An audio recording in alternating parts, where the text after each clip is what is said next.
So hello everyone, आज मैं आपके लिए एक्सप्लेन करूंगी एपोथेसिस का एपिसोड नंबर 13 और यहाँ से हमारा सीजन 2 स्टार्ट हो जाता है। इसके पहले के सारे वीडियोस प्लेलिस्ट में एडेड हैं, तो आप वहाँ से चेकआउट कर सकते हैं। तो जैसा कि पिछले एपिसोड में हमने देखा था, लियो जिंग ने अपनी बहन यान को बचाने के लिए ज़ीफांग के क्लोन के साथ फाइट की, मगर लियो जिंग उसके सामने फीका पड़ गया। इसलिए उसने अपनी जान का सौदा करके कुछ पावर्स हासिल कर ज़ीफांग को खत्म कर दिया। अब आगे तो अब हम देखते कि लियो जिंग तो मारा गया था और यान भी बेहोश थी।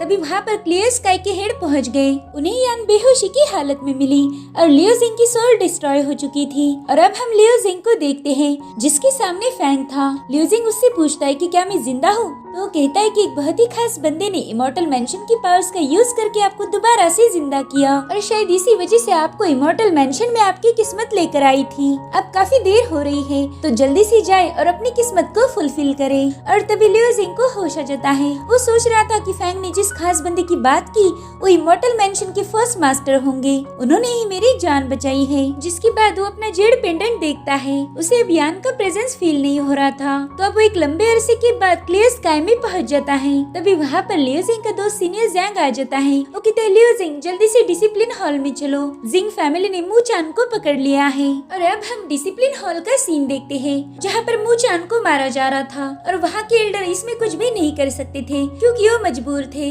वहीं पर हम जिंगेन और उसके पागल भाई क्रेजी थर्ड यानी जिंग फिंग को देखते हैं। इन दोनों ने ही मू चान को ट्रेजर चुराने के झूठे इल्जाम में फंसाया था। ये सब देखकर डिसिप्लिनरी डिपार्टमेंट के हेड किन्मो को बहुत गुस्सा आ रहा था, लेकिन वो जिंग फैमिली के सामने कुछ नहीं कर सकता था। अब जिंगेन उससे कहता है, किन्मो हमारी जिंग फैमिली ने तुम पर कई सारे एहसान किए हैं, तो मैं चाहता हूँ कि इस चोर से तुम सच्चाई उगलवाओ। तो अब जिंग के दबाव में आकर किन्मो कहता है कि मू चान कबूल करो कि इस चोरी के पीछे मास्टरमाइंड लियो जिंग है, नहीं तो तुम्हें बहुत बुरी सजा दी जाएगी। जिस पर मू चान कहता है कि तुम लोग चाहो तो मेरी जान ले लो, लेकिन मैं कभी लियो जिंग को धोखा नहीं दूंगा। तो क्रेजी थर्ड गाना गुनगुनाते हुए कहता है कि ठीक है मू चान, मैं तुम्हारी ये ख्वाहिश पूरी कर दूंगा। जिसके बाद वो अपने पावर से वहाँ की सोर्ड उठा लेता है। उसने वो सारी सोर्ड्स मू चान पर पॉइंट की थी। वो कहता है कि वैसे भी लियो जिंग यहाँ नहीं आ रहा, तो हमने ज्यादा समय बर्बाद नहीं करना चाहिए। इधर मू चान दिल में ही कह रहा था कि लियो जिंग हम अगले जन्म में दोबारा से दोस्त बनेंगे। अब फेंग ने मू चान पर हमला कर दिया था, मगर तभी लियो जिंग का डैगर बड़ी तेजी से आके उन सारे सोर्ड को दूर फेंक देता है। जिसके बाद वो डैगर वापिस से लियो जिंग के पास चला जाता है।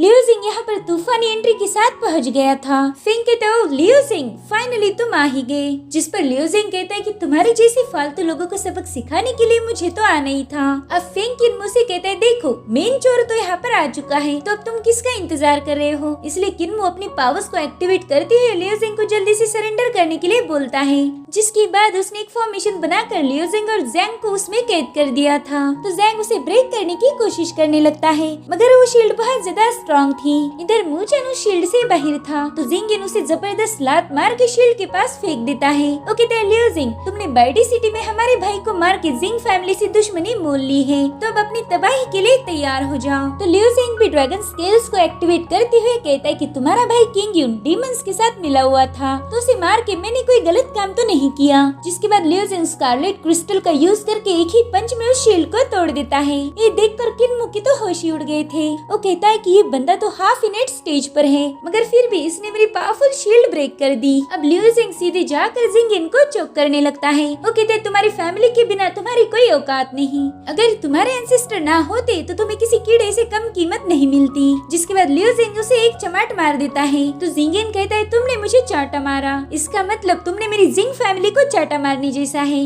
तो लियो जिंग उसे और चमाटे रख देता है। वो गुस्से में कह रहा था कि हर बार तुम अपनी फैमिली को बीच में लाते हो, तुम्हारी जिंग फैमिली का नाम सुनकर तुम्हें पक गया हूँ। जिसके बाद उसे उठाकर बहुत दूर पटक देता है। फेंग ये सब देख रहा था, तो जल्दी से एक फॉर्मेशन बनाकर मू चान को उसी चेन्स में जकड़ लेता है। मू चान के गले पर चेन्स थी, इसलिए अब लियो जिंग चाह कर भी कुछ नहीं कर पाता। तो फेंग लियो जिंग से कहता है कि रुक क्यों गए, जाओ और मारो मेरे भाई को। अब वो जिंगेन से कहता है कि जितनी भी चमाटे इसने तुम्हें मारी है ना, उतनी ही मैं इसके दोस्त की हड्डियां तोड़ूंगा। जिसके बाद वो मू चान पर वार करता है। जिंगेन कहता है, भाई फेंग तुम तो कमाल के हो यार। इधर जैंग लियो जिंग से पूछ रहा था कि अब हम क्या करें, ये लोग तो मू चान को मार देंगे। लियो जिंग कहता है कि बस हमें सही मौके की तलाश करनी है, मौका मिलते ही तुम मू चान को लेकर यहाँ से चले जाना। अब जिंग अपना लाल चेहरा लेके कह रहा था कि अरे लियो जिंग चलो आओ और मुझे मार के दिखाओ। तो लियो जिंग कहते, देखो फेंग ये खुद ही बोल रहा है कि मुझे मार दो, तब इसकी ख्वाहिश तो पूरी करनी होगी। अब वो अपनी उंगलियां चटका चमकाते हुए जिंगिन की तरफ आगे बढ़ रहा था।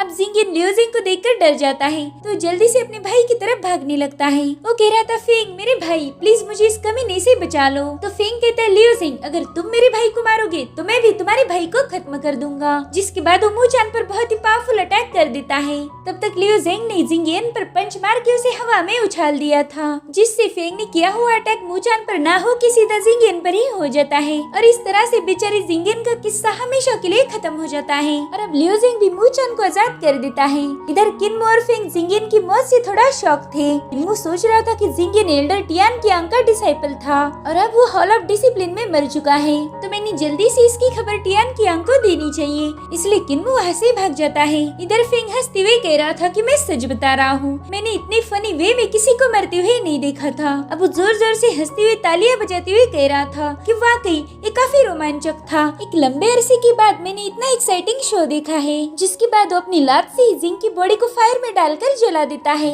वो कहता है कि वैसे भी ये किसी काम का नहीं था। इधर लियो जिंग जैंग से कहता है कि मूचान को लेकर यहाँ से चले जाओ, इस पगलेट को तो मैं संभाल लूंगा। जैंग कहता है ठीक है, मैं हमारी एल्डर लिंगियन को भी खबर दे दूंगा। उन्हें जाता हुआ देखकर फेंग कहता है, अरे अभी तक तो मैंने ये शो पूरी तरह से एंजॉय भी नहीं किया, तुम लोग तो एक्टर्स हो तो तुम स्टेज छोड़ के कहाँ भागे जा रहे हो। जिसके बाद उनके सामने एक बहुत बड़ा डीमन खड़ा कर देता है। वो जैंग पर अपनी तलवार से हमला करने ही वाला था कि तभी लियो जिंग उस अटैक को रोक देता है। अब लियो जिंग कहता है, फेंग तुम्हारे कहने पर मैं यहाँ रुकूंगा, लेकिन कीमत तुम्हें चुकानी पड़ेगी और वो कीमत है तुम्हारी जिंदगी। वो कहते हैं, लियो जिंग मैं वाकई तुम्हें बहुत पसंद करने लगा हूँ। इनफैक्ट मुझे तुमसे प्यार हो चुका है क्योंकि तुम सबसे ज्यादा एंटरटेनिंग हो और तुम बाकी लोगों जैसे मुझसे रहम की भीख नहीं मांगोगे। जिसके बाद वो अपना हाथ काट के 7 मिस्टिकल सोर्ड डीमन को समन कर लेता है, जो बड़ी तेजी से लियो जिंग की तरफ अटैक करने आ रहे थे। तो लियो जिंग ने जिस डीमन की सोर्ड पकड़ी हुई थी वो उसे अपनी ट्रू एसेंस की मदद से खुद की बना लेता है और फिर उसी सोर्ड को गोल गोल घुमाकर उन सारे डिमंस को काट के डिस्ट्रॉय कर देता है। लियो जिंग उससे कह रहा था कि तुम्हारे लिए दूसरों की जिंदगी धूल मिट्टी से कम नहीं है, तुम एक गंदी नाली के कीड़े हो। देखा जाए तो तुम उस सोर्ड को पकड़ने के लायक भी नहीं हो, सोर्ड पर बस एक वॉरियर का हक होता है। तो फेंग हंसते हुए कह रहा था कि बोलते रहो लियो जिंग, बोलते रहो, जितने लफ्ज तुम बोलोगे तुम्हारे उतने ही टुकड़े कर दूंगा। जिसके बाद जोर जोर से हंस रहा था। लियो जिंग कहता है, अभी तो तुम हंस रहे हो लेकिन बाद में रहम की भीख जरूर मांगोगे। इतना कहकर उस पर हमला करने चला जाता है। तो फेंग भी दोबारा से 7 डीमंस को समन करता है। जिसके बाद उन सभी को मिलाकर एक पावरफुल डीमन बना देता है जो लियो जिंग पर हमला कर उसे पीछे ढकेल देता है। अब उस डीमन ने कई सारी सोर्ड लियो जिंग की डायरेक्शन में फेंक दी थी, तो लियो जिंग बड़ी ही तेजी से उनसे बचने लगता है। इसलिए वो डीमन उस पर पावरफुल स्लैश अटैक कर देता है और साथ ही उसने कई सारी सोर्ड भी उसकी तरफ थ्रो की थी। लेकिन लियो जिंग समय रहती साइड में हटकर वो सारी तलवारें वहाँ की दीवारों में घुस जाती है। लेकिन उस डीमन के पास सोर्ड की कमी नहीं थी।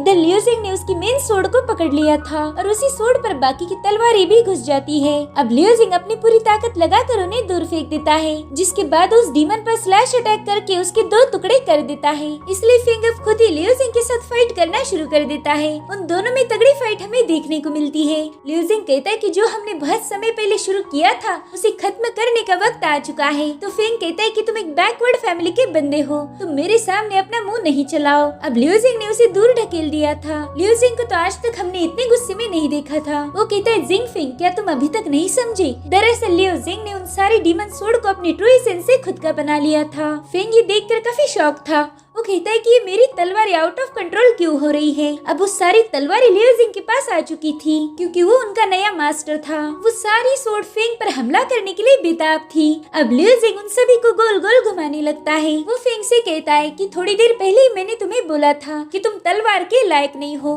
क्योंकि तुम कोई वॉरियर नहीं। जिसके बाद वो सारी सोर्ड मर्ज होकर एक बहुत ही विशाल सोर्ड बन जाती है। फेंग कहता है कि मुझे तो यकीन नहीं हो रहा कि तुमने मेरी सोर्ड को अपना बना लिया। क्या तुम्हें पता है मैं जिंग फैमिली का गिफ्टेड शख्स हूँ। ये सोर्ड मुझे बचपन से ही मिली है, तो तुम इन्हें मुझसे कैसे छीन सकते हो? तो लियो जिंग कहता है कि तुम एलिक्सर कंज्यूम कर करके यहाँ तक आए हो। अगर मेहनत से कल्टीवेशन करते तो शायद तुम इतने घटिया इंसान नहीं बनते। जिसके बाद वो उसी बड़ी सोर्ड को घुमाकर उस पर हमला करने लगता है। तो फेंग तुरंत ही अपनी जान बचा के वहाँ से भागना शुरू कर देता है। वो हॉल के बाहर आ चुका था और उसी के पीछे लियो जिंग भी वहाँ पर पहुँच जाता है। अब फेंग जैसे तैसे उठ जाता है। वो देखता है कि वो हेवी सोर्ड हॉल को तोड़कर बाहर आ चुकी है। इसी वजह से फेंग डर के मारे वहाँ से भागने लगता है, मगर उस सोर्ड ने उसका रास्ता रोक दिया था। अब लियो जिंग उससे कहता है, अरे फेंग, अभी तो शो खत्म ही नहीं हुआ, तो तुम कहाँ भाग रहे हो? जिसके बाद वो फेंग को पंच मार के बहुत दूर फेंक देता है, जिस वजह से बेचारी फेंग की हालत खस्ता हो गई थी। वो तो खुद को ही समझा रहा था कि ये कोई हकीकत नहीं, ये जरूर से कोई इल्यूजन होगा। लियो जिंग इतना स्ट्रॉन्ग तो हो ही नहीं सकता। इधर लियो जिंग ने फेंग के सिर पर हेवी सोर्ड टांग रखी थी। फेंग कहता है कि मैं जिंग फैमिली की उम्मीद हूँ, मैं हूँ द गिफ्टेड फेंग जिंग, तुम्हारे जैसे कीड़ों को तो मैं अपने जूते के नीचे रखता हूँ। जिस पर लियो जिंग कहता है कि फेंग, तुम बस घिनौनी बातें करते हो और कमजोरों पर जुल्म करते हो, असल में तुम एक कायर हो। फेंग कहता है, बस देखते जाओ, मैं तुम्हें अभी के अभी खत्म कर दूंगा। जिसके बाद वो डीमन को समन करता है, मगर जैसे ही वो चिल्लाते हुए लियो जिंग की तरफ अटैक करने जा रहा था, उसी वक्त लियो जिंग अपनी पावर्स और एनर्जी को रिलीज करते हुए सोर्ड में डाल देता है। और फिर क्या, एक ही झटके में फेंग का चैप्टर फिनिश हो चुका था। लियो जिंग ने उसे बड़े स्टाइलिश अंदाज में खत्म कर दिया था। अब वहाँ पर एक लेडी आ जाती है, वो कहती कि ये काफी बोल्ड मूव थी, वो हवा में ही चल रही थी। जिसके बाद वो एकदम कूल अंदाज में लियो जिंग के सामने आ जाती है। लियो जिंग समझ गया था कि ये जरूर से एल्डर टियान की आंग है, और हाँ, ये हमारे जिंग भाइयों की सपोर्टर है। वो कहती, लड़के, तुमने किंग यून पिक में आकर मेरे डिसाइपल का मर्डर किया है। जिसके बाद वो लियो जिंग को हवा में उठा लेती है। अब वो लियो जिंग को अपने दोनों हाथों के बीच में दबाकर उसे क्रश करने की कोशिश करने लगती है। लियो जिंग देखता है कि वो पाम वर्ल्ड की डिस्ट्रक्शन रेल्म है।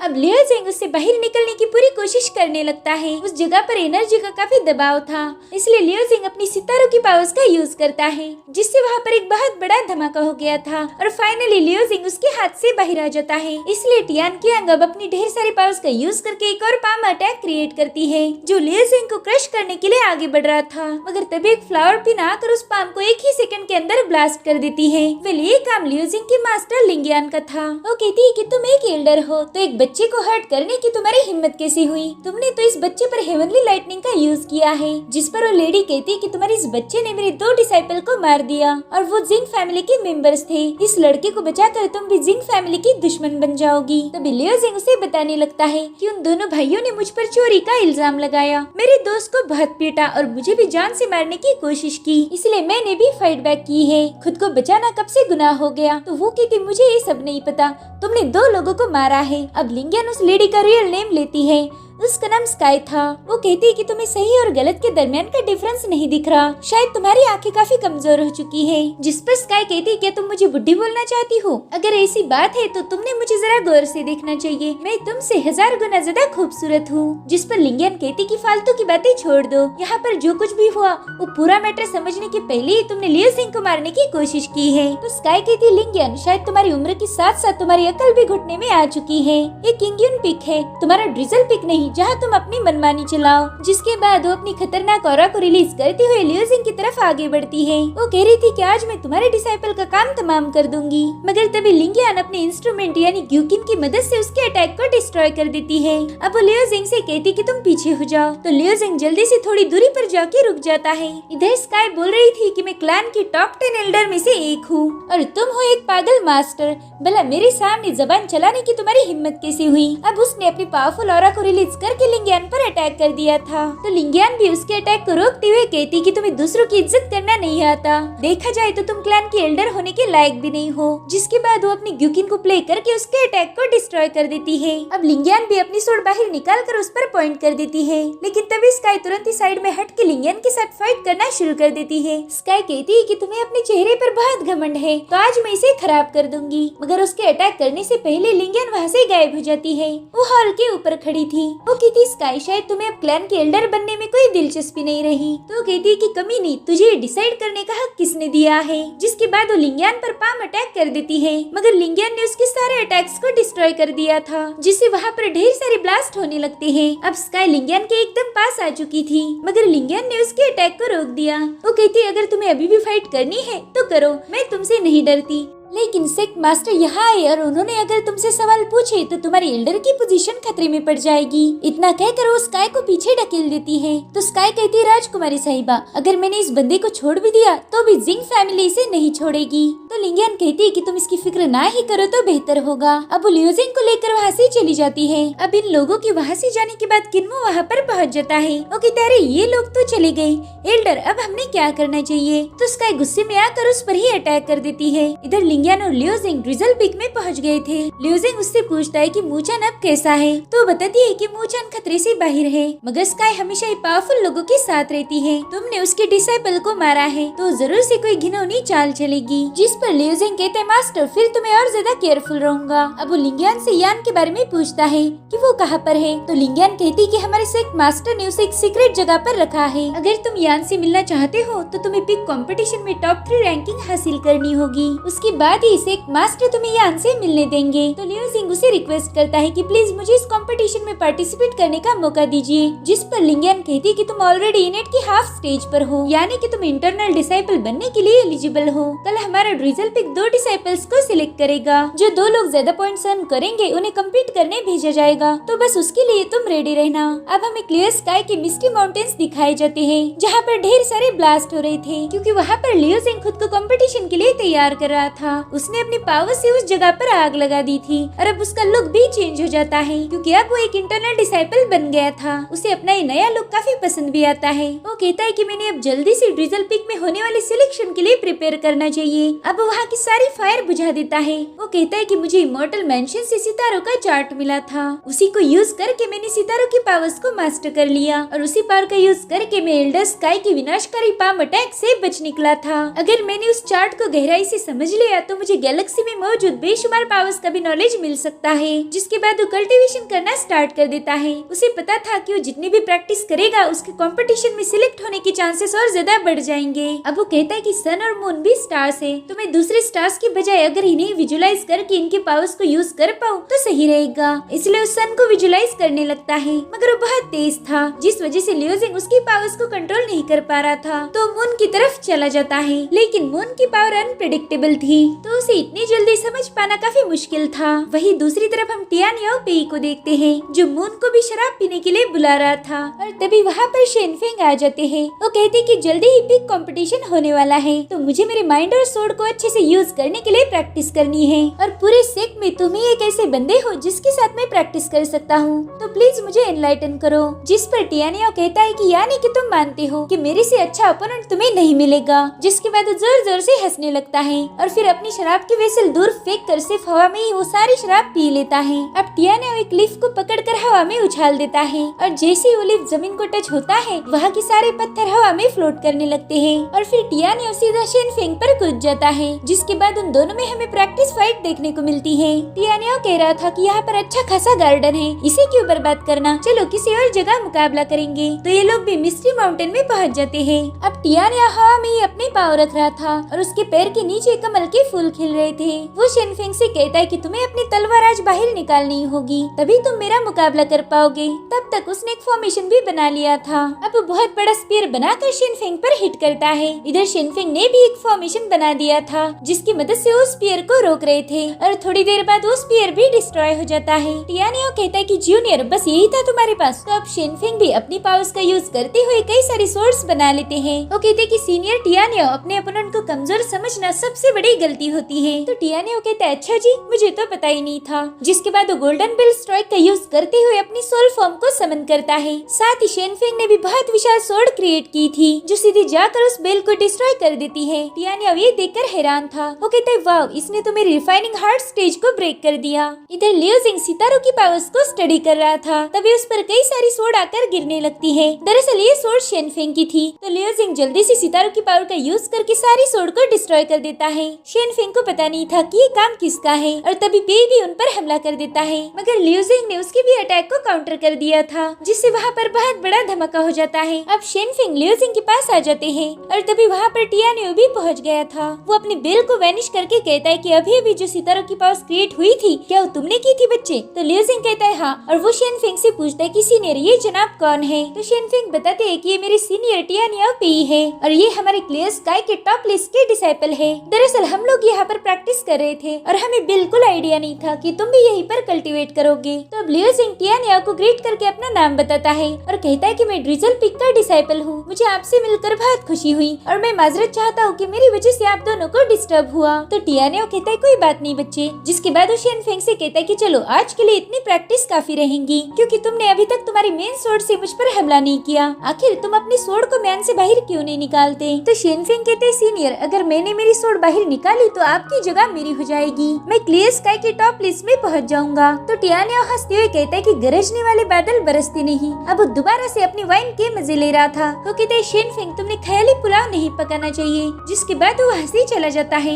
अब लियोजिंग शेनफेंग से पूछता है कि क्या ये सीनियर ग्रेट फैमिलीज वाली पेई फैमिली के मेंबर है? तो कहते हैं हाँ, मगर टियानिया पेई कभी अपनी फैमिली के दम पर नहीं जीता। भले वो पावरफुल और रईस फैमिली का बंदा है, मगर वो अपनी कल्टीवेशन के दम पर टॉप लिस्ट में पहुंचा है। तो लियोजिंग कहता है अगर ऐसा है तो ये काफी अच्छी बात है। अब शेनफेंग कहते हैं लियोजिंग तुम इंटरनेट डिसाइपल में प्रमोट हो चुके हो। तो लियोजिंग कहता है हाँ, और मैं पिक कंपटीशन में पार्टिसिपेट भी करना चाहता हूँ। जिस पर शेनफेंग कहते हैं कि इसमें 1-on-1 फाइट होती है और मुझे तुम्हारे फ्लाइंग डैगर के बारे में पता है। मेरे ख्याल से सिर्फ उसके दम पर तुम कुछ खास नहीं कर पाओगे। शायद तुम कोई और पावरफुल वेपन के बारे में सोच सकते हो। तो लियोजिंग कहता है सीनियर आपकी नसीहत के लिए शुक्रिया। जिसके बाद शेनफेंग भी वहाँ से चले जाते हैं। तो अब लियोजिंग अपना डिवाइन इसेंस चेक करता है। वेल जब वो अपने ड्रैगन के लिए स्किल्स बनाता है, उसी प्रोसेस में इसेंस भी साइड बाय साइड क्रिएट हो जाता है। वो कहता है कि मैं इसे बेचकर एक डिसेंट वेपन खरीद सकता हूँ। तो अगले ही दिन वो टियानलो ऑक्शन हॉल के वेयर हाउस में चला जाता है। वहाँ की लड़की उसे अव्वल दर्जे की ट्रेजर दिखा रही थी। वो कहती है कि आप जो चाहे वो खरीद सकते हो।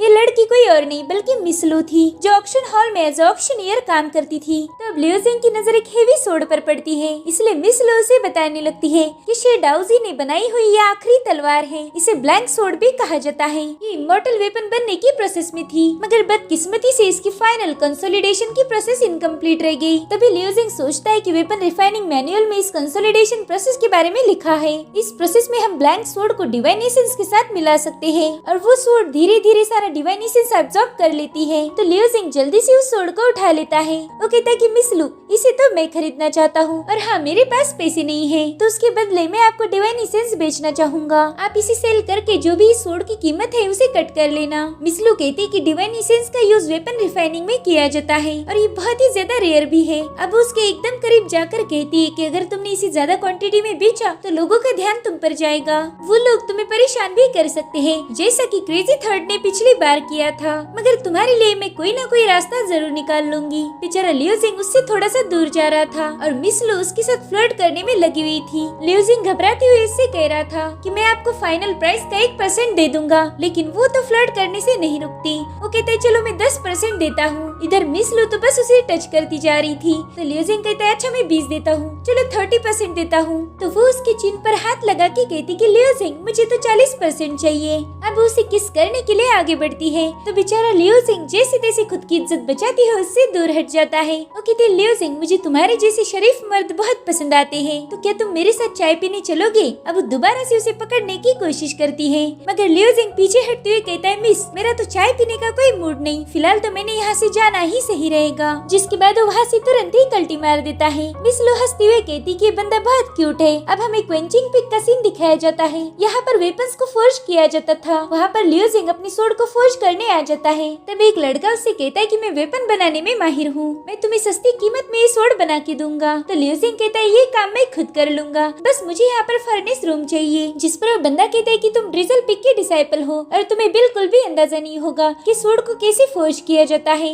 लियोजिंग उससे कहता है कि वो तुम मुझ पर छोड़ दो। जिस पर वो बंदा कहता है कि तुम एक आउटसाइडर हो और ये हमारा पिक है, तो तुम यहाँ पर सोर्ड को फोर्ज नहीं कर सकते, तो प्लीज यहाँ से चले जाओ। तभी लियोजिंग उसे 10 डिवाइन एसेंस के ड्रॉप दिखाता है, जिन्हें लेकर वो बंदा बहुत खुश हो गया था। वो कहता है बड़े भाई ये सब आपका ही तो है, जाओ जाओ और अपनी सोर्ड को बना लो। जिसके बाद लियोजिंग फॉर्जिंग रूम में पहुंच जाता है। वहाँ पर चारों ओर लावा ही लावा था। अब वो बंदा अपने दोस्तों को बताने लगता है कि ये लड़का बहुत रईस है, मगर उतना ही बेवकूफ भी। लियोजिंग उसकी बातें सुन रहा था। जिसके बाद वो अपनी सोर्ड उस फर्नेस में डाल देता है। इधर वो लड़का कह रहा था कि बस थोड़ा सा वेट करो, देखो ये खुद को ही चोट पहुंचाएगा और फिर ये रोते हुए हमारे पास ही आ जाएगा। इधर लियोजिंग डिवाइन एसेंस को सोर्ड के साथ मिलाना शुरू कर देता है, जिससे वहाँ पर पावरफुल एनर्जी फ्लो हो रही थी। इधर वो लड़का लियोजिंग जेंग का मजाक उड़ा रहा था। वो कहता है कि अगर इसे चोट लग गई ना तो हम इसे रेमेडी भी बताएंगे और इससे काफी सारा ट्रेजर भी हासिल करेंगे। तभी उसका दोस्त कहता है कि ये लड़का स्वॉर्ड फोर्ज करने में कामयाब भी हो सकता है। तो बंदा कहता है अगर ऐसा हुआ तो मैं इसे डैड बुलाऊंगा। इधर लियो जेंग कंसोलिडेशन प्रोसेस कर रहा था जिससे पूरी जगह शेक होने लगती है। साथ ही वहाँ पर पावरफुल एनर्जी रिलीज हो रही थी और अब बहुत ही स्ट्रॉन्ग लाइट आसमान तक पहुँच जाती है। वो लड़के देखते हैं कि ये कोई ऐसी वैसी स्वॉर्ड नहीं बल्कि इमॉर्टल स्वॉर्ड बन चुकी है। उन्हें तो यकीन नहीं हो रहा था कि मामूली सा बंदा इमॉर्टल स्वॉर्ड भी बना सकता है। और इधर लियो जेंग भी अपनी इमॉर्टल स्वॉर्ड देखकर बहुत खुश हो जाता है। वो कहता है कि ये स्वॉर्ड बहुत ज्यादा ग्लीम कर रही है तो आज से मैं इसका नाम ग्लीम रखता हूँ। अब वो हंसी जाने लगता है। तभी उसे ताने मारने वाला बंदा उसके पीछे डैड डैड बोलकर भागने लगता है। वो कह रहा था डैड प्लीज मुझे भी इमॉर्टल स्वॉर्ड बनाना सिखा दीजिए। और ये सीन यहीं पर कट हो जाता है। वहीं दूसरी तरफ हम क्लियर सेक के हेड जिंग शियान को देखते हैं। वो अपने जूनियर चेंग से पूछ रहे थे कि क्या सभी पिक्स ट्रायल के लिए रेडी है, जिस पर वो कहते हैं हाँ सीनियर। सभी पिक वाले अपने अपने पावरफुल डिसाइपल को कॉन्टेस्ट में भेजने वाले हैं। और अब हमें कुछ डिसाइपल के बारे में बताया जाता है। ये है लिन गेंग और इसमें आयरन क्लाउड की पावर्स है। साथ ही लियो जेंग का काफी अच्छा दोस्त भी है। ये है मिज़ू, ये भी लियो जेंग की एडमायरर है। ये है मू यूजिन बट इसे लिटिल विच के नाम से भी जाना जाता है। ये है वांग यून, इसके पास ड्रैगन बोन से बना हुआ वेपन है। और उसके साथ है हाइमिंग, इसे अपनी स्वॉर्ड तेजी से चलाने की वजह से फास्ट ब्लेड भी कहा जाता है। ये है यूक्यू, ये अपने स्पीयर से स्टॉर्म भी बना सकता है। और अब है शेनफेंग जिन्हें हम पहले से ही जानते हैं। इनके पास खतरनाक स्वॉर्ड पावर्स है। ये है टियान याओपी, इसकी खासियत है शराब पीना मगर ये बहुत ज्यादा स्ट्रॉन्ग भी है। तो ये थे सारे डिसाइपल के नाम जिन्हें कॉन्टेस्ट के लिए सिलेक्ट किया गया था। मगर ड्रिजल पिक के डिसाइपल्स अभी भी फाइनलाइज नहीं हुए थे।